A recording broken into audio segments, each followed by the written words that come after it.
आज जो हमारे यहाँ पर गेस्ट हैं उनके यूट्यूब के ऊपर 28 लाख से ज्यादा सब्सक्राइबर्स हैं, करोड़ों व्यूज हैं। Please give an energetic and warm welcome to the one and only Mahendra डोगने।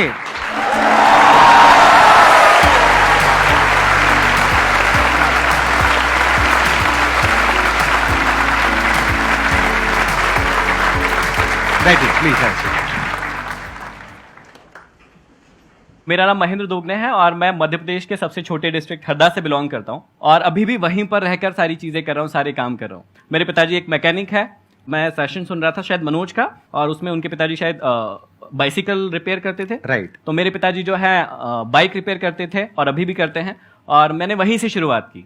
तो मैंने भी बचपन से लेकर लगभग आधी जवानी तक वहीं पर बाइक भी रिपेयर की है और वहीं से बहुत कुछ सीखा है मैंने। तो आपने अपनी ये यूट्यूब की जर्नी कब शुरू करी, कितने साल हो गए? यूट्यूब की जर्नी मैंने काफी लेट शुरू करी, लगभग 2018, मतलब 1 जनवरी 2018 को हमने कसम खाई थी कि ठीक है अभी फोड़ते हैं, मतलब इस टाइप का थोड़ा सा। तो 4 साल हुए हैं आपको कसम खाए हुए? जी। और सब्सक्राइबर जो है 28 लाख सिर्फ यूट्यूब के एक चैनल पर है। हमारे 2 चैनल है, एक चैनल और है एमडी मोटिवेशन जो हमने शुरुआत में किया था, तो उस पर है 1.8 मिलियन, इस पर है 2.8 मिलियन। यूट्यूब वाला जो आपने शुरू किया 4 साल पहले, उसके पीछे मोटिवेशन क्या थी, वो कहां से आइडिया आया आपको? इंडिया में बहुत ज्यादा मोटिवेशनल स्पीकर उस समय जैसे सर कर रहे थे वैसे नहीं थे। मतलब सर ने भी शुरुआत शायद 2011-12 में की थी आपने? 12 में करी। तो उससे पहले मैं एंथोनी रॉबिन्स को बहुत सुना करता था। तो एक दिन मैं सुबह सुबह देख रहा था कि एक वीडियो आया मेरे सामने, 2012 की शायद वो बात है, और वो वीडियो संदीप भैया का था, जो कि मैंने देखा और मैंने कहा अरे इंडिया में भी ऐसा कोई कर रहा है या कुछ तो हो रहा है ऐसा। जब भैया ने ये वीडियो डाली उसके बाद समझ में आया कि अच्छा,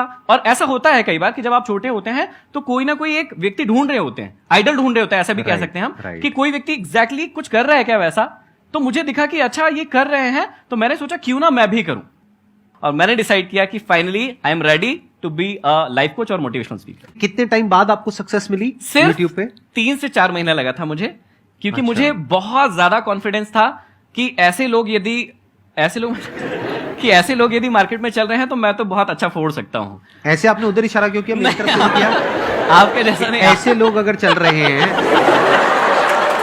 ऐसे तो पता नहीं क्या कर सकता हूं। नहीं, ऐसे लोग नहीं सर। मैंने तुरंत मोटिवेशनल स्पीकर बनने के बारे में नहीं सोचा। मतलब मुझे पता था कि पोटेंशियल है मेरे अंदर, और मुझे बोलना बड़ा अच्छा लगता था। मतलब मैं जब बोलता था तो लोग सुनते थे, और वो जो कनेक्शन होता था, जैसे भैया करते हैं कि जब आप भैया बोलते हैं और आप लोग हंसते हैं तो इनके अंदर क्या फील हो रहा होगा वो आप सोच भी नहीं सकते हैं, है ना। और हर बार वही चीज इनको यहां पर आने के लिए मोटिवेट करती है, या वही चीज इनको एनर्जी देती है, पावर देती है। तो वही सेम फीलिंग मेरे साथ भी होता था कि जब मैं स्टेज पे होता था, छोटे छोटे स्टेज थे उस समय, जब मैं कोचिंग चला रहा था तो बहुत छोटा स्टेज होता, 200-300 बच्चे बैठते थे वहां पर, लेकिन जब वो हंसते थे मेरी बातों पर, इंजॉय करते थे उस बात को और डीप चले जाते थे। मतलब जो लास्ट सेशन हुआ था मेरा अभी 2-3 महीने पहले, यदि मैं उसका टाइमिंग बताऊंगा तो आप आश्चर्यचकित रह जाएंगे। मैं 6 घंटे स्टेज पे था, सिर्फ 15 मिनट का ब्रेक लिया था और कोई भी जाने को तैयार नहीं था। क्या बात। तो 6 घंटे मैंने रेगुलर बोला है। तो 6 घंटे कोई व्यक्ति किसी को सुन सकता है क्या? किसी का गर्लफ्रेंड या बॉयफ्रेंड होंगी तो वो भी बोर हो जाते हैं, अरे पका मत ना, अभी रखना फोन, इतना क्या है ना। एक समय में बात करने के बाद शुरू में तो बड़ा मजा आता है, हाँ हेलो जानू।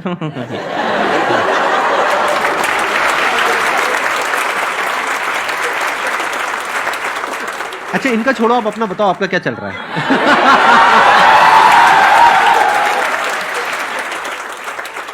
आपका भी क्या स्टेटस है? मेरा स्टेटस सिंगल है और मैंने शादी नहीं की है। Ready to mingle? नहीं। अच्छा। ओके। हाँ। क्योंकि मैंने जो है अपने ये जो मैंने अभी लक्ष्य रखा है अपने लिए और सोसाइटी के लिए, उससे ही अभी तो मैंने शादी कर ली है। और लक्ष्य क्या है? तो लक्ष्य के अंदर ये 5 उंगलियां हैं। यदि 5 उंगलियां आपने क्लियर कर ली अपनी लाइफ में, तो आप जितने भी हमारे सेशन सुनते हैं शायद आपको उनको सुनने की जरूरत नहीं पड़ेगी, और आप अपनी लाइफ में वहां होंगे जहां आप एक्चुअल में पहुंचना चाहते हैं। तो ये 5 फिंगर्स क्या है, मैं बहुत सिंपल तरीके से बता देता हूं। सबसे पहले इस पहली फिंगर को कंप्लीट करना है, और ये पहली फिंगर है वो आपकी हेल्थ की है। आप सारी चीजें भूल जाओ, सबसे पहले अपने हेल्थ का स्टेटस पता लगाओ कि आपकी हेल्थ कैसी है। हेल्थ ठीक नहीं है तो कुछ भी नहीं है। दूसरा हो गया कि दिमाग का स्टेटस देखिए, आप फास्ट लर्नर है या नहीं है ना, जल्दी सीख पाते हैं या नहीं सीख पाते। नहीं सीख पाते ये बुरी चीज नहीं है। मैं भी 7th में सप्लीमेंट्री लिया बैठा हूं, मुझे भी 9th में फेलियर मिला है, लेकिन इसका मतलब ये नहीं है कि मैंने बाद में उसको सीखा नहीं कि कैसे सीखा जाता है। जो लोग कहते हैं ना कि हम बुद्धू हैं, हमें समझ नहीं आता, बहुत गलत सोचते तुम लोग। ये वाला उंगली जो है ना उसको क्लियर करो कि फास्ट लर्नर कैसे बनते हैं, ये सीखो। पहला हो गया फिजिकली फिट, दूसरा हो गया मेंटली फिट, तीसरा जब ये दोनों उंगलियां कंप्लीट हो जाए तो भी काम नहीं चलेगा जब तक आप इमोशनली अपने आप को फिट नहीं करेंगे। आपके इमोशंस पर आपका कंट्रोल होना चाहिए। कब गुस्सा आना चाहिए, कब नहीं आना चाहिए, ये हमारे हाथ में नहीं है, लेकिन जब आ जाए तो उसे कैसे बैलेंस करना है ये हमारे हाथों में होता है, और ये हम बहुत अच्छे से सीख सकते हैं। जब ये तीनों उंगलियां कंप्लीट हो जाती है और आपके पास पैसे ही नहीं है, मतलब चौथी उंगली नहीं है, तो ये तीनों उंगलियां किसी काम की नहीं है। चौथी उंगली को क्रिएट कीजिए, मतलब वेल्थ बनाइए अपनी, फाइनेंशियली फ्री होइए, और उसके बाद जब ये चारों चीज हो जाए तब आइए और समझिए जो जीवन है एक्चुअल में वो क्या है, मतलब जो स्पिरिचुअल जर्नी हम कहते हैं। और जब ये पांचों उंगली आप बनाएंगे तब बनेगी एक मुट्ठी, और उससे आप जीवन में फिर कुछ भी कर सकते हैं। बहुत बढ़िया।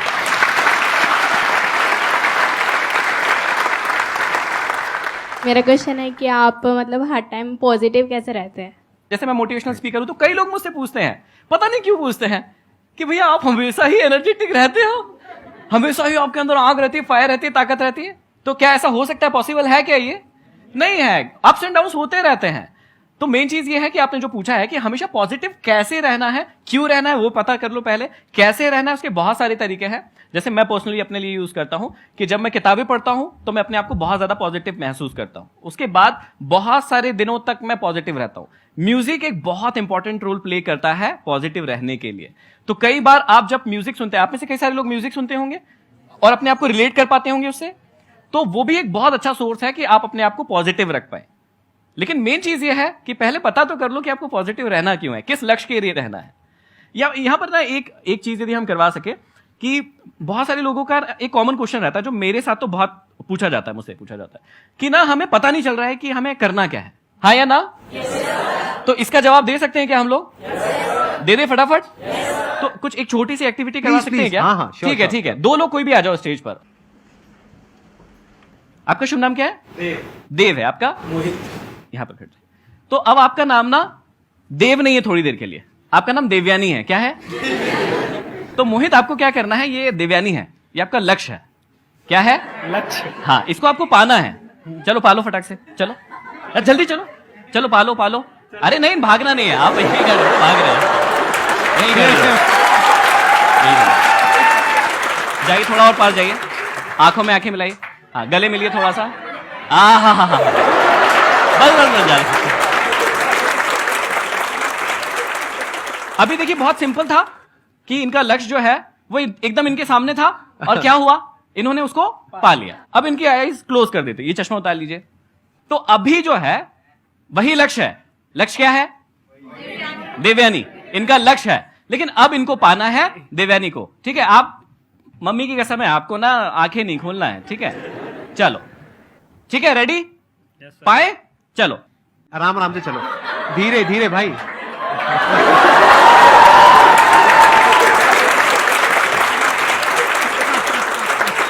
तो यहां पर कुछ बात समझ में आ रही है कि जब हमारे सामने एकदम लक्ष्य होता है तो एग्जैक्टली हम देख पाते हैं कि हमें कहां जाना है। लेकिन जब हमें पता ही नहीं होता है कि हमें जाना कहां है, तो फिर हमें बहुत सारे एफर्ट्स लगाना होता है, जैसे इनके केस में हुआ होगा। लेकिन इनको तो पता था कि किधर घुमाया। जैसे ही थोड़ा सा बड़ा स्टेज होता है, जब मैं ये वाली एक्टिविटी करवाता हूं, तो व्यक्ति कंफ्यूज हो जाता है कि उसको कहां जाना है। तो थैंक यू वेरी मच, आप लोग जा सकते हैं प्लीज। Thank you. तो एक्चुअली में मैं समझाना ये चाहता हूं कि भैया आपको पता होना चाहिए कि आपको जाना कहां है। जब तक खुली आंखों से आपको पता नहीं चलेगा कि ये आपका लक्ष्य है, तब तक आप ये जो प्रॉब्लम आ रही है ना आपकी लाइफ में कि कैसे मोटिवेट रहना है, कैसे हमेशा पॉजिटिव फील करना है, ये सब होता रहेगा। लेकिन जब आपको पता चल जाता है कि आपको जाना कहां है, फिर ना आपको किसी भी क्वेश्चन के जवाब की कोई जरूरत नहीं होती है। सारे जवाब आपके पास खुद ब खुद आ जाते हैं या आप ढूंढ लेते हैं। मेरा क्वेश्चन ये है सर, जो कम्युनिकेशन स्किल्स होती हैं, हमारे आसपास ऐसा एनवायरनमेंट हमें नहीं मिल पाता है और काफ़ी दूर तक नहीं होता है, तो उसको अगर हमें वर्क करना है उस पर, तो उसको हम कैसे सही कर सकते हैं?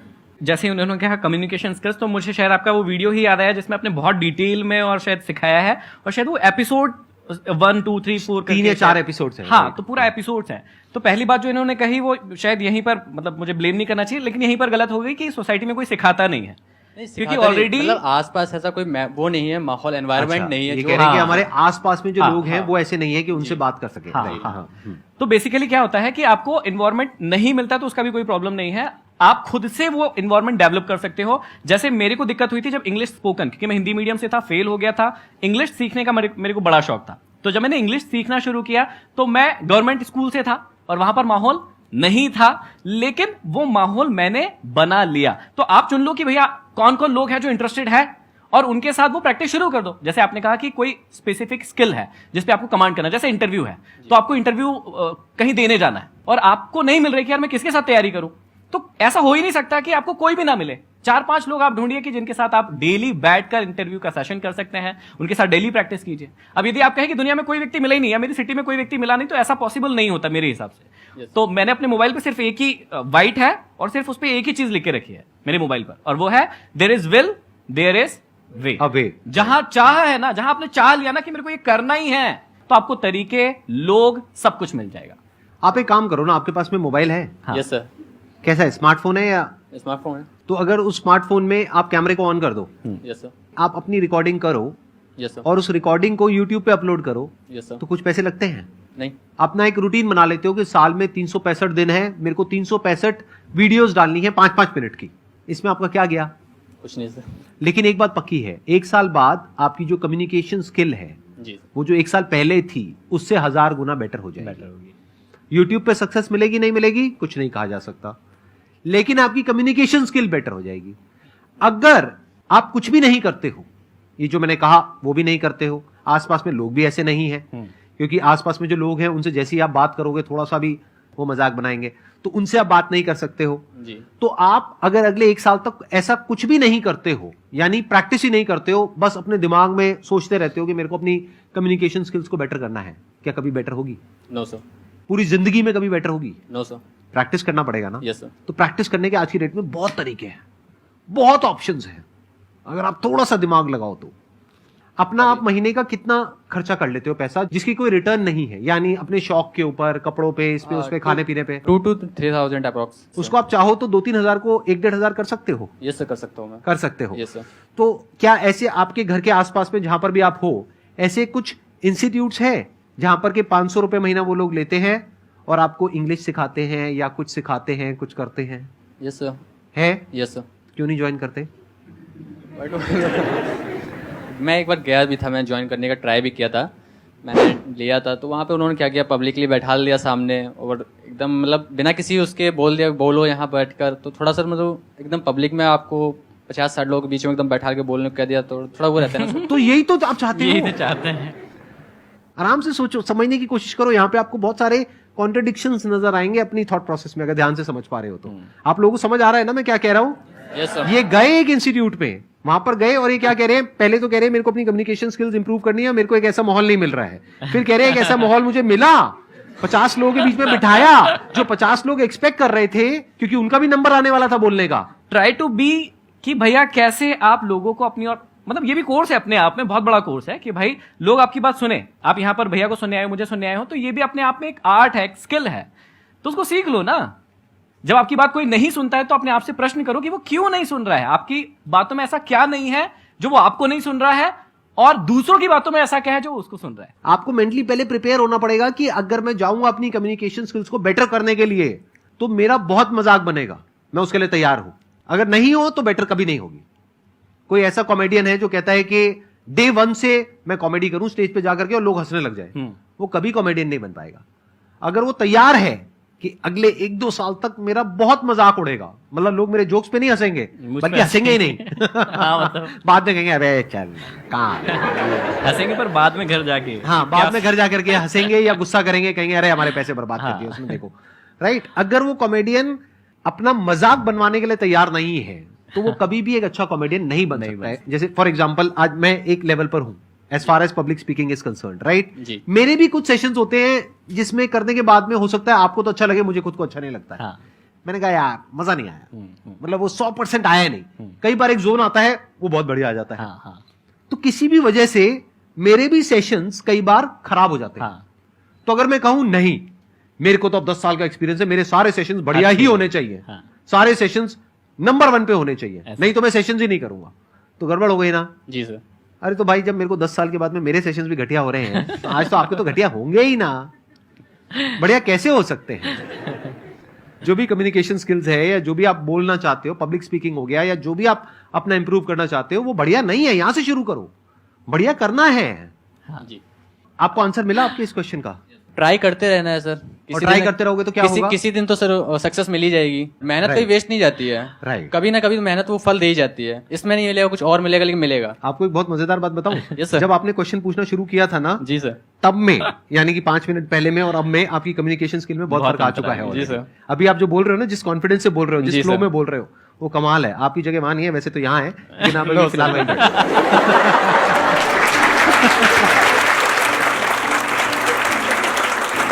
Thank you so much for Thank you, coming. thank you, sir. It means a lot to me and to everybody here. Thank you. I'm sure आप लोगों को बहुत कुछ सीखने को मिला होगा. Thank you so much. आसान है.